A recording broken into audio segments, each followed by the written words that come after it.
Quero saudar a todos com a paz do Senhor. Amém. Vamos abrir as nossas Bíblias no livro de Atos, capítulo 4, e nós vamos ler a partir do versículo 23 até o versículo 31.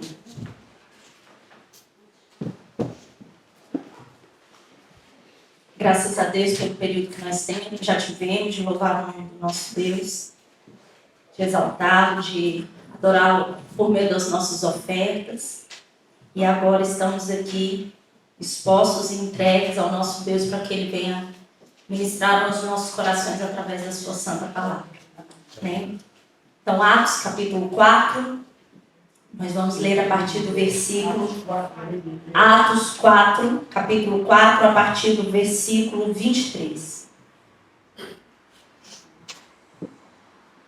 Diz assim a palavra do Senhor: E soltos eles foram para os seus e contaram tudo o que lhes disseram os principais dos sacerdotes e os anciãos. E ouvindo eles isto, unânimes, levantaram a voz a Deus e disseram: Senhor, Tu és o que fizeste o céu e a terra, e o mar e tudo o que neles há. Quem disseste pela boca de Davi, teu servo? Porque bramaram as gentes e os povos pensaram coisas vãs?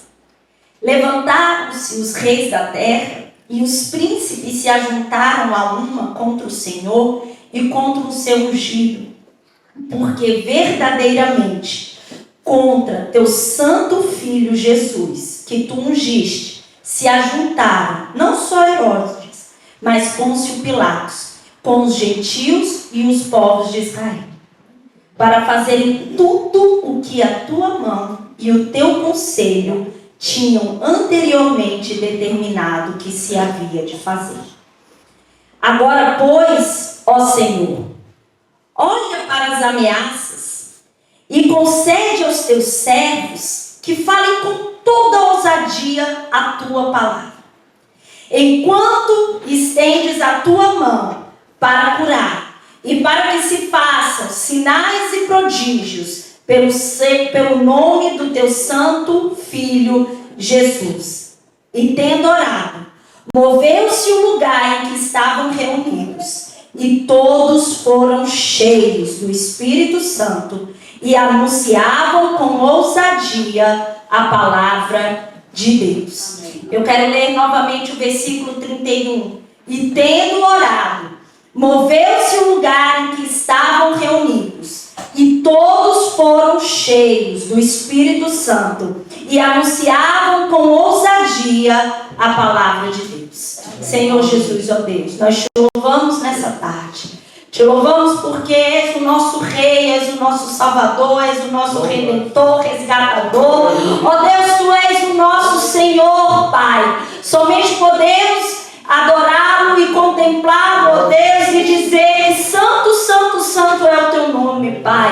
Obrigada pelo privilégio que já tivemos, ó Deus, aqui nessa tarde, de juntos adorar o Teu nome. Agora, Espírito Santo de Deus, ó Deus, eu te peço, em nome de Jesus, meu Deus, que o Senhor venha, Paizinho, falar aos nossos corações, segundo a Tua palavra, segundo, ó Deus, realmente aquilo que o Senhor deseja, segundo os Teus desígnios, os Teus propósitos para cada um de nós, Pai. Em nome de Jesus. Amém. Amém.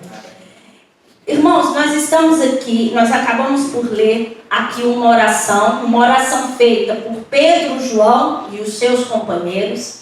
Mas a verdade é que essa oração antecede alguns fatos muito importantes. Essa oração antecede uma cura, essa oração antecede uma pregação e essa oração antecede uma prisão. E não tem como nós chegarmos e refletirmos nessa oração, que é o que eu quero fazer nessa tarde, juntamente com os irmãos, sem antes nós pensarmos nesses outros fatos que aconteceram. Tanto naquele episódio, naquele milagre, naquele momento de cura, como também o da pregação e como também o de prisão. O da prisão. E é por isso que nós teríamos aqui que voltar pelo menos um capítulo, que é o capítulo 3 do livro de Atos, onde vai começar a narrar que Pedro e João estavam a caminho do templo para orar. E aqui a gente já começa a perceber que realmente a oração fazia parte da vida daqueles apóstolos, que a oração fazia parte da igreja, não é, do Senhor, e que a oração também tem que fazer parte das nossas vidas.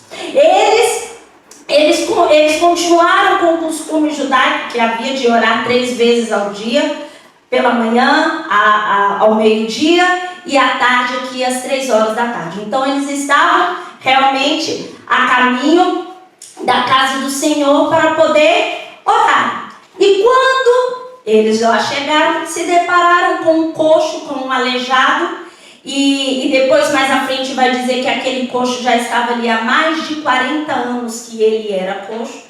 Ele era colocado em frente à porta chamada Formosa para poder mendigar. Ou seja, aquele homem já não tinha expectativa de mais nada para a vida dele. O que ele podia era ficar do lado de fora a mendigar, a pedir, a esmola. E quando Pedro e João passaram, ele então viu ali a oportunidade de pedir, não é? De pedir e de rogar a Pedro e João que desse alguma coisa a ele. A verdade é que ele já estava tão habituado à sua rotina que ele, nesse calhar, podia imaginar do que iria acontecer naquele dia. Porque aquele dia ele não receberia apenas uma esmola, mas ele receberia algo da parte do Senhor que mudaria a vida dele completamente. E quando então ele aborda, vamos dizer assim, Pedro e João, e Pedro então e João sempre junto, não é? Nós não vamos ver aqui João a falar muito, mas ele estava ali sempre em concordância com o que Pedro falava. E Pedro então disse assim: olha para nós. E é interessante que Pedro ele não responde daquela maneira aquele aleijado, porque ele queria que ele olhasse para eles como apenas uns seres humanos que pudessem fazer alguma coisa por eles mesmos. Mas na verdade Pedro pede para que eles olhem para eles como aqueles assim: nós temos alguém que pode mudar a história da sua vida. Nós temos realmente um poder que atua através das nossas vidas e que pode fazer toda a diferença na tua vida. E quando ele falou: olhe para nós, ele já imediatamente disse: nós não temos o que você quer e o que você pede. Não temos prata nenhum. Mas o que eu tenho, isso eu te dou. Em nome de Jesus Cristo, o Nazareno, levanta-te e anda. E estendendo a sua mão direita, o apoiou, e ele firmou os seus pés, e andou, e saltou, e entrou no templo louvando a Deus. Meus irmãos, a palavra do Senhor ela tem que ser muito prática em nossas vidas. Nós conseguimos hoje, será que nós conseguimos olhar para a nossa vida a ponto de olhar para aqueles que ainda necessitam e carecem conhecer esse Jesus que nós já conhecemos?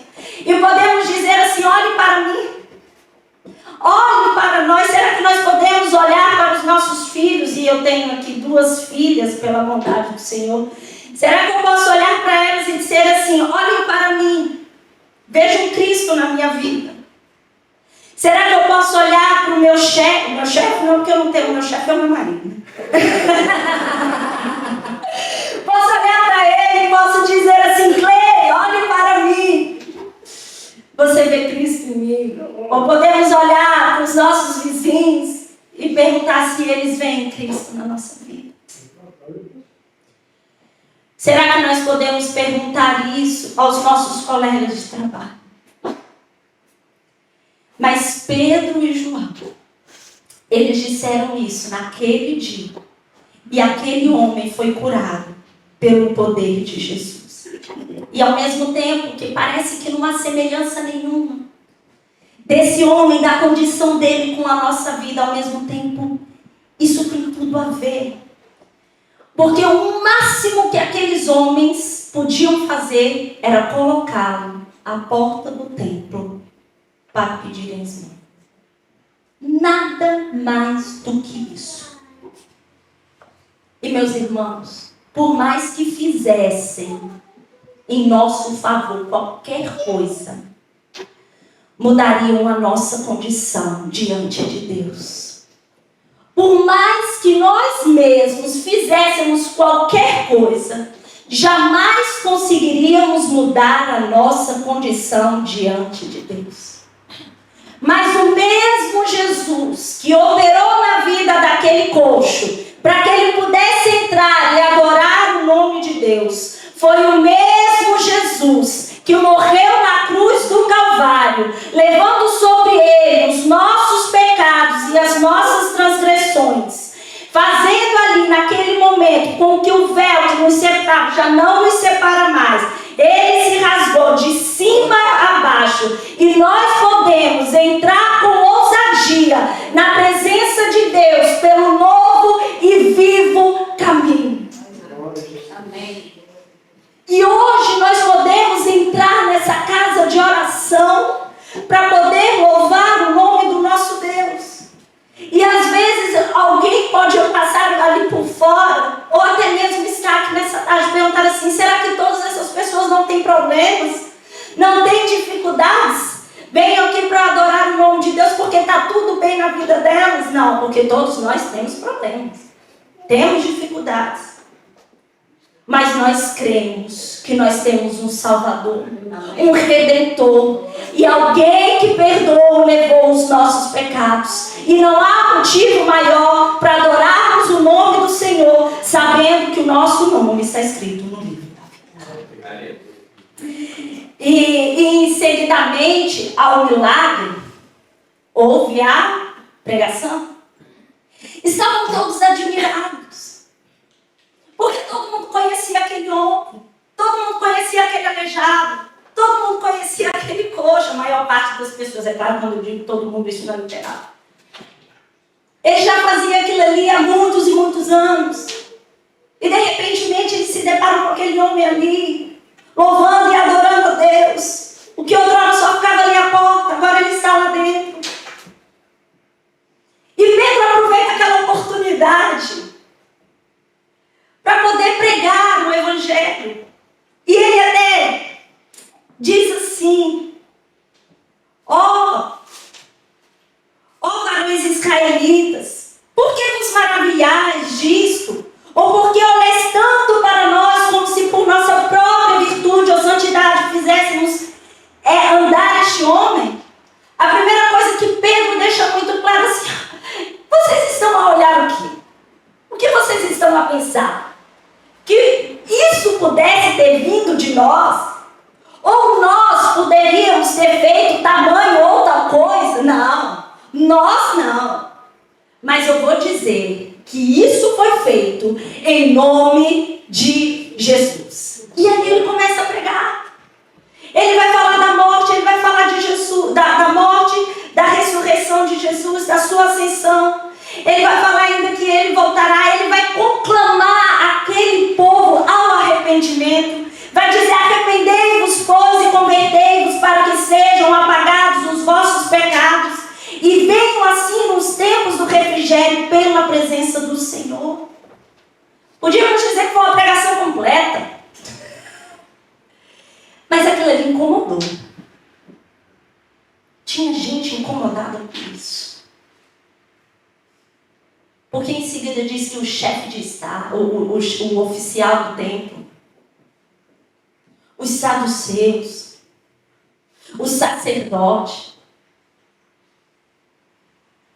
ficaram tão incomodados com aquilo ali que levaram Pedro e João presos. Já era fim do dia. Prenderam Pedro e João. Eles passaram ali uma noite. Eles podem ter até encarcerado Pedro e João. Mas eles não encarceraram o Espírito Santo que operou naquele dia através da pregação do Evangelho. Porque a palavra do Senhor nos diz que quase 5.000 homens creram no Senhor através daquela palavra. E é quando eu me lembro muito bem, todos os irmãos, é um versículo muito conhecido do que Paulo diz. Porque não me envergonho do Evangelho de Cristo, pois é o poder, ou seja, o meio de Deus para a salvação de todo aquele que crê. envergonhavam desse evangelho. E não era evangelho, as boas novas ou as boas notícias que eles queriam dar. A questão aqui não é o anúncio do que eu penso, o anúncio, a propagação do meu posicionamento político. Aqui não são as minhas filosofias, as boas novas dos meus pensamentos, as boas novas do que eu acho que vai dar certo. Aqui é a propagação das boas novas de Cristo. Essa é a pregação genuína. Mas eles foram levados, presos, principalmente pelos saduceus, porque os saduceus, um grupo que eles não criam, eles não acreditavam na doutrina da ressurreição, nem nos anjos e espíritos, nada. E eles estavam a pregar justamente isso que nós cantamos aqui essa tarde. A morte foi vencida. O rei ressuscitou. E ele vive para sempre. E eles não suportavam ouvir isso. É por isso que prendem a esses homens, a esses apóstolos que tinham uma mensagem da ressurreição e que era um ponto central da pregação deles. E aí, depois passou aquela noite, no dia seguinte, eles então foram chamados à presença do Sinédrio, dos líderes religiosos. E aqui nós já estamos no segundo acontecimento que antecedeu essa passagem que nós lemos, que foi a oração. Nós já passamos pela cura, nós já passamos pela pregação e agora estamos na situação da prisão. E quando eles são levados diante daqueles líderes religiosos, eles foram interrogados. E eles já começam o seu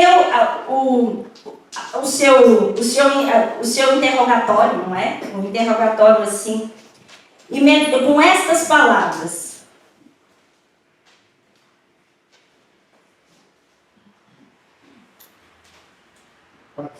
Sim. E pondo-os no meio, perguntaram: com que poder ou em nome de quem fizestes isso? É a segunda oportunidade que eles tinham de querer dizer que foi engano deles, de trazer qualquer glória para eles, pelo trabalho deles, pelas mãos deles. E quando Pedro começa a discursar ali, diz a palavra do Senhor que ele, cheio do Espírito Santo, quando ele começa a falar, ele não vê aquela oportunidade como uma oportunidade de defesa pessoal. De dizer assim, vou apresentar um bom argumento para eu me livrar dessa condição. Mas ele aproveita aquela oportunidade diante daqueles líderes religiosos para pregar mais uma vez. Meus irmãos, quando eu leio isso, é de verdade que a palavra do Senhor me confronta assim, a ponto de eu pensar, será que eu tenho aproveitado todas as oportunidades para pregar? Ele não via todo o andar daqueles homens, era um andar realmente para a propagação do Evangelho. Qualquer que fosse a oportunidade, eles aproveitavam, faziam daquilo ali uma pregação. E eu fiquei assim a pensar, meu Deus, e eu tenho essas oportunidades. Quando eu vou comprar um pão, eu posso fazer do comprar um pão um momento para poder falar desse Deus, desse Cristo. E Pedro e João aqui, juntamente com ele, aproveitavam essas oportunidades. E Pedro diz, e em nenhum outro há salvação, porque também debaixo do céu nenhum outro nome há dentre os homens pelo qual devamos ser salvos. O que é que aqueles líderes religiosos falam? Olha, esses homens são iletrados. São incultos. Ou seja, o que eles estavam dizendo com isso? Eles estavam dizendo assim, eles não passaram pelas escolas aqui de instrução, de oratória, de treinamento rabínico. Eles não passaram por isso. Eles não estiveram em treinamentos. Eles não tiveram essa qualificação profissional. Esses homens só podiam mesmo ter estado com Jesus. É o que diz aqui. E reconheceram que eles haviam estado com Jesus. E mais uma vez, igreja, nós voltamos lá para aquele início. Olhe para nós. Você sabe o que aqueles líderes religiosos viram em Pedro e João? Jesus. Fala como ele. Age como ele. Tem a mensagem dele. Anda como ele. E nós? Falamos como Jesus. Andamos como Jesus.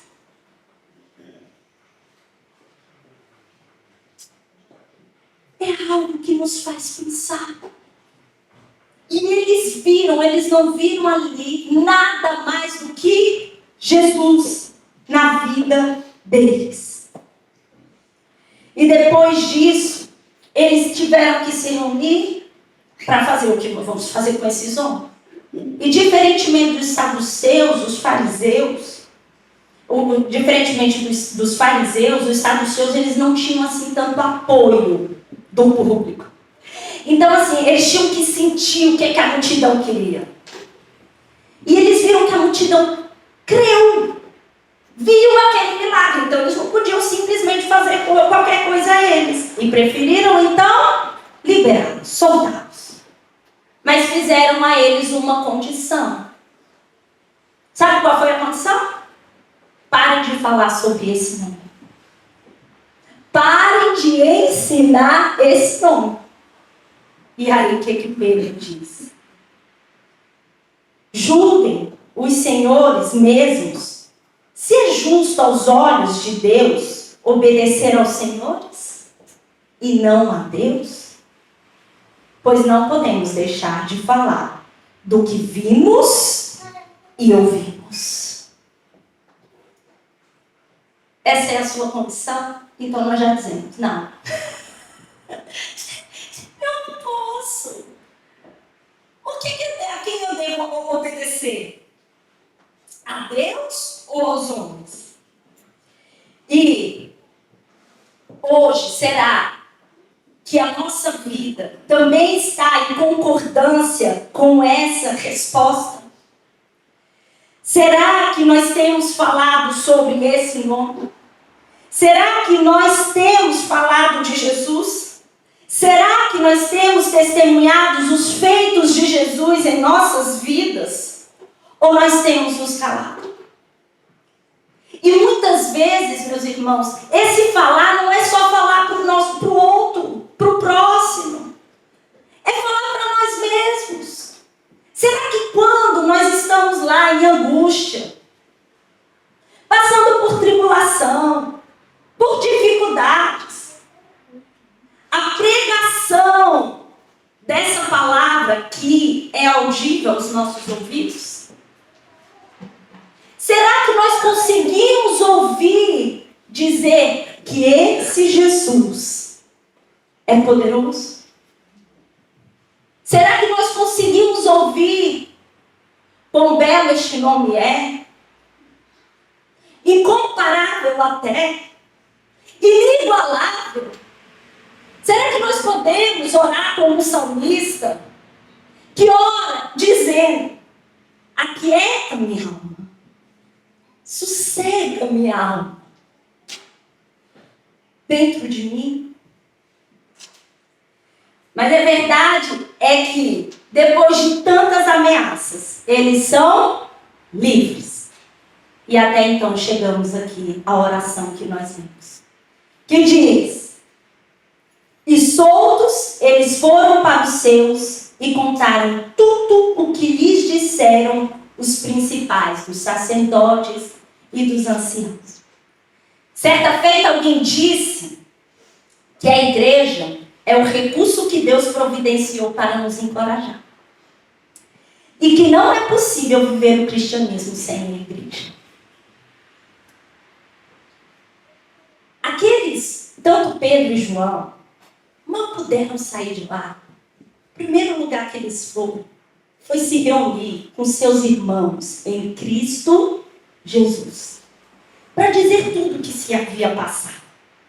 Sabe por quê, irmãos? Porque nós precisamos um dos outros. Certa vez eu escutei isso e depois disso, eu falo porque eu também acredito nisso, né? Que gente precisa de gente. Nós cantamos um coro no Brasil, não vou cantar, claro. Às vezes eu até canto qualquer coisa aqui, mas eu não vou cantar, mas vou recitar. Que diz assim: eu preciso de você. Você precisa de mim. Nós precisamos de Cristo até o fim. Sem cessar, sem parar, sem vacilar. Mas nós também cantamos aqui. Somos todos assim, bem ajustados, totalmente ligados, unidos, vivendo em amor. E depois cantamos assim, uma família, vivendo o compromisso, no grande amor de Cristo, e terminamos, eu preciso de ti, querido irmão.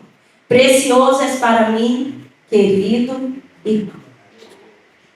Irmão, essa igreja aqui, local, essa igreja que se reúne aqui em Amunhá, é uma igreja de irmãos que recebem outros irmãos para nos animarmos, para nos encorajarmos, para nos apoiar.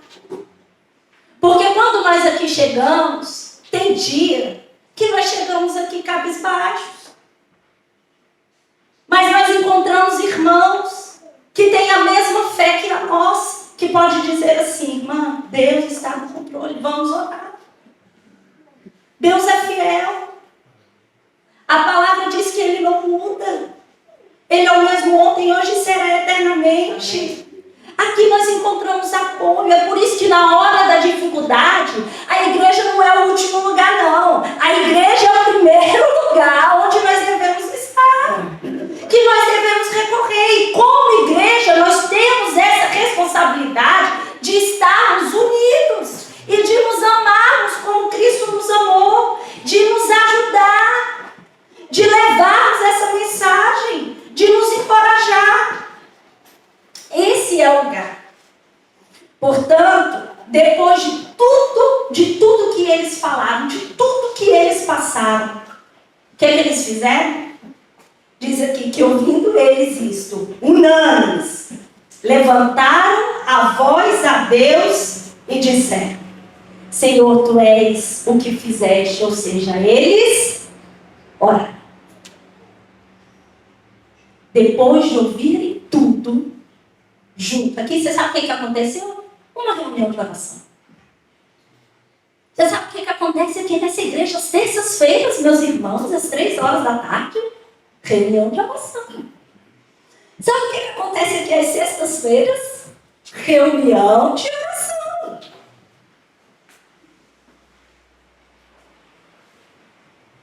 Nós temos que orar na nossa casa, e isso é bom. É importante, devemos fazer.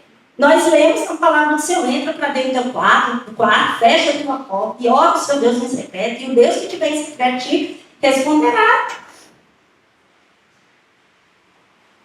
Mas também é abençoado orarmos aqui juntos. Igreja, quantos testemunhos nós não temos?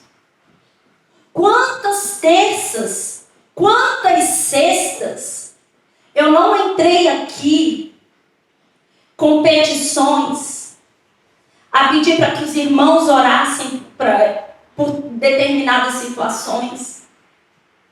E eu posso falar para a honra e glória do Senhor Quantas não foram as terças e as sextas e até os domingos pela escola dominical pela manhã, que eu também não pude testemunhar a bondosa e a misericórdia e o favor de Deus em responder a oração que fizemos aqui juntos.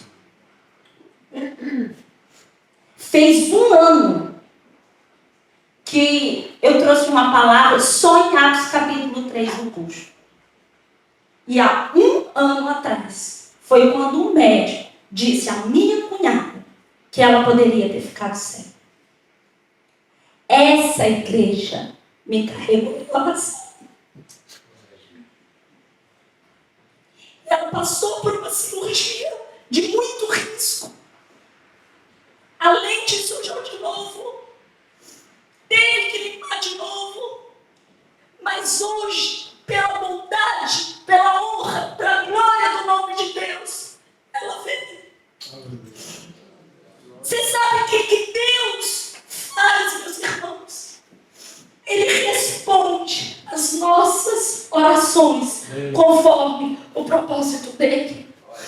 O que nós estamos aqui a crer, e desculpa eu me emocionar, não é para emocionar você, mas isso daqui é para testemunhar que nós nos reunimos aqui e oramos a um Deus que não está entalhado, que não está morto, cego, surdo, mudo, não é.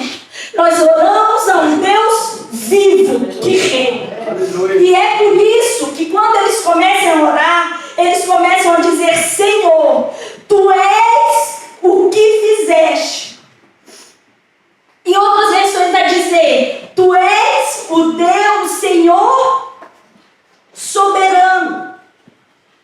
E esse termo aqui quer dizer: Senhor, a Tua autoridade é inquestionável. Quando eles se referem a Deus assim, ao Senhor dessa maneira, eles estão dizendo: a Tua autoridade é inquestionável. Não existe autoridade que não esteja sujeita à autoridade de Deus. John Stott tem uma frase que diz: os decretos humanos não podem passar por cima dos decretos de Deus. Ou seja, não eram os sinédrios, os líderes religiosos, que estavam no controle do crescimento da igreja. Não é, meus amados irmãos, os presidentes que estão no controle, os governadores, os ministros. Não sou eu que estou no controle da minha vida. Não é o amado irmão que está no controle da sua vida.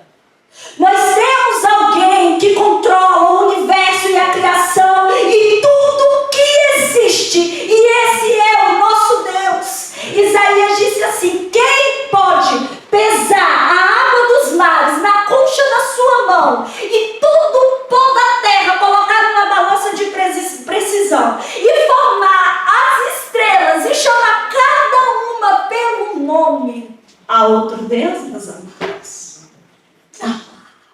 E esse foi o Deus que eles oraram naquele dia. E eles buscaram a esse Deus, ao Deus criador e sustentador de todas as coisas. Depois nós vimos, porque eles citam aqui o Salmo 2 na sua oração, que eles oram fundamentados na palavra. Temos nós buscado e meditado nessa palavra. Temos orado nessa palavra. Essa semana, de ouvir o meu marido a estudar alguns testemunhos. E isso é muito enriquecedor, meus irmãos. Testemunhos que vêm a partir da distribuição dos Novos Testamentos feitos pelos gideões. E ele estava ali a estudar alguns testemunhos, e nós acabamos até por memorizar alguns. E nós vemos ali quão poderosa é essa mensagem. Quantos que por meio dessa palavra declaram Jesus como único Salvador e Senhor das suas vidas? Eles oraram fundamentados nessa palavra. E depois, eles pedem algo ao Senhor. Primeiro, que Jesus continue a se manifestar no meio deles. Com cura, com milagres e com maravilhas, com prodígios. O nosso Deus ainda se manifesta em nosso meio, meus irmãos. Esse Deus ainda tem esse poder daqui. E Ele tem poder. Para poder fazer. Para fazer segundo a nossa, não, mas a vontade dEle. E eles oraram por isso, para que o Senhor continuasse a se manifestar em poder, milagre, cura. E depois eles pedem. Eles pedem que eles começaram a orar mesmo por quê? Por causa de um problema, não foi? Perseguição, ameaças. E é interessante que quando a gente lê aqui, eles não pedem, Senhor, cessa. Faz cessar, meu Deus, essa perseguição. Faz cessar essa ameaça, essas ameaças. Mas eles oram assim, para que eles falem. Concede aos teus servos que falem com toda ousadia. Em outras passagens vai dizer assim, em outras versões. Que falem com toda coragem, intrepidez, a tua palavra. Parece que eles entenderam bem a mensagem de Jesus quando ele diz assim, olha, no mundo tereis aflições, mas tem de bom ânimo. Não porque eles gostavam de sofrer, meus irmãos. Eles nem tinham noção, já sabiam que sofreriam. Mas isso aqui era o começo. Morreram de formas horrendas por proclamar Jesus, a palavra dele. Daqueles que levaram as boas novas. Mas não é porque eles gostavam de sofrer. Mas eles entendiam que acima do sofrimento estava o poder de Deus, que poderia fazer na vida deles e através da vida deles para todo aquele povo que ainda não conhecia a verdadeira mensagem de salvação. Eles oraram por coragem. Eles oraram por ousadia. Eles oraram por intrepidez. Para que eles continuassem a pregar a palavra de Deus. Pelo que temos orado. Porque é muito mais fácil orarmos para Deus extirpar os nossos problemas. Resolver logo tudo. Mas se são as provações que nos roubam, o fim já está nos garantido, amados. Mas Deus nos molda no sofrimento, na luta, na angústia. E mais do que ter os nossos problemas resolvidos, é ter o nosso caráter transformado. É ter uma mente transformada. É ter um coração entregue plenamente ao Senhor. Portanto, oremos por coragem, por ousadia, por intrepidez. E depois que eles oraram, eles tiveram uma resposta. E tendo orado, moveu-se o lugar em que estavam reunidos. Um terremoto, não é? Aquilo ali abalou, mas eles estavam inabaláveis. Porque estavam firmados na palavra do Senhor. E foram cheios do Espírito Santo. E o que eles fizeram? Anunciavam com ousadia a palavra de Deus. E aqui eu já quero encerrar. Hoje o homem vive dois extremos. Diante de uma dificuldade, ou ele tenta por todos os lados resolver aquele problema e não ora, ou ele vive outro extremo, só ora e nada faz. E há situações que nós realmente não podemos fazer mais nada além de orar. Mas há aquelas que nós oramos e temos que fazer também a nossa parte, não é? Temos que fazer algo. E que nessa tarde nós pensemos naquilo que nós temos pedido ao Senhor, diante daquilo que temos enfrentado. E que nós possamos, acima de tudo isso, ver uma oportunidade para anunciar com coragem e ousadia as boas novas do Senhor. Que o Senhor nos abençoe. Amém.